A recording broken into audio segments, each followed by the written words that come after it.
വനജ ഇനി ഒരു കുന്തൂല്ല. കല്യാണം കഴിഞ്ഞ അന്ന് തുടങ്ങി നിങ്ങളുടെ കള്ളുകൂടി സഹിക്കണമെന്നാ ഞാൻ. മതിയായി എനിക്ക്.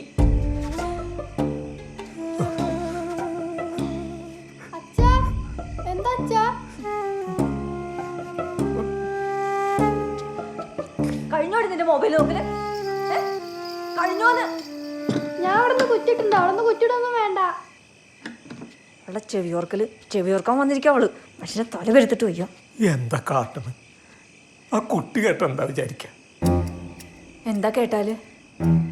എന്താ കേട്ടാലെന്ന് നമ്മുടെ കല്യാണത്തിന്റെ അന്ന് കുടിച്ച ആളല്ലേ നിങ്ങള്? മെല്ലെ പറയേ. കുടിച്ചില്ലേന്ന്? കുടിച്ചു, സമ്മതിച്ചു. ഞാൻ നിന്റെ ആരാ? ഉറച്ചെറുക്ക്. നീ എൻ്റെ ആരാ? ഉറപ്പുണ്ട്. തന്നത് എൻ്റെ ഏട്ടൻ, എൻ്റെ ചേച്ചിയുടെ ഭർത്താവും. രാജീവും പ്രകാശ് മിക്ക അഞ്ഞര.